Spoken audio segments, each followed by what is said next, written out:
galera que vai fazer o Enem este ano e que colocou a disciplina de língua inglesa como opção de linguagens, este vídeo é para você.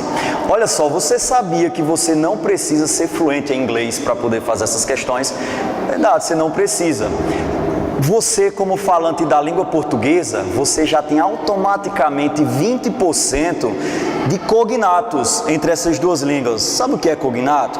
É quando uma palavra parece com outra em outra língua, tá? Então você automaticamente já compreende ali 20% de um texto que você está vendo em inglês. E outra coisa bem interessante, você não precisa ter muito conhecimento de gramática, porque o Enem é interpretação de texto.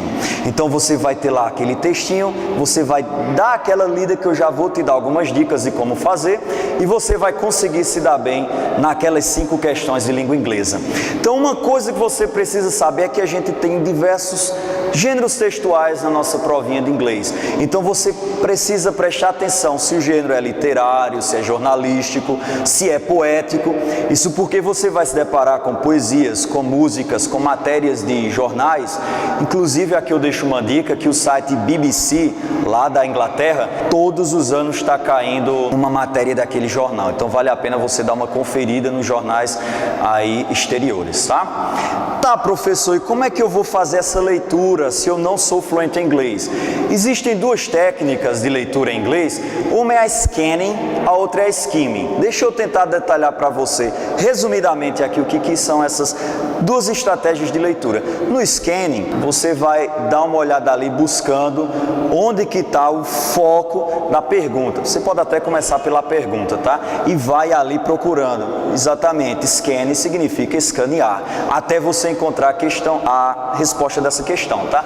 A outra estratégia é o skimming, em que você vai rapidamente ali vasculhar a questão, o que ela te oferece, tá? Aí você vai prestar atenção em títulos, em subtítulos, na fonte de onde vem aquele texto. Também, gente, a própria tipografia da questão pode te ajudar também, ok?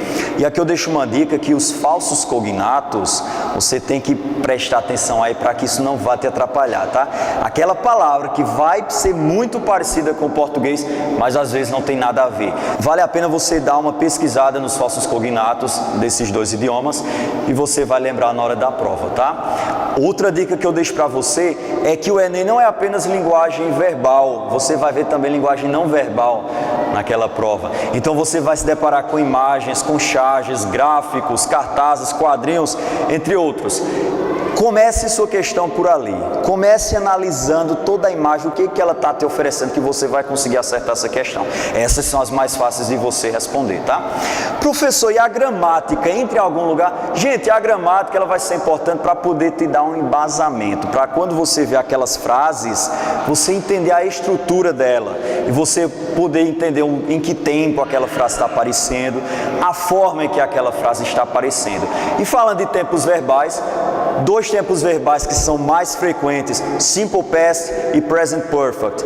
Dá uma revisada aí nesses 2 tempos verbais para você lembrar, tá? E não esqueça que os tempos condicionais também são bem frequentes, tá? Então vê aí o Zero Conditional, First Conditional, Second Conditional e o Third Conditional. E aí você vai ter uma boa base para o Enem. E a dica é essa.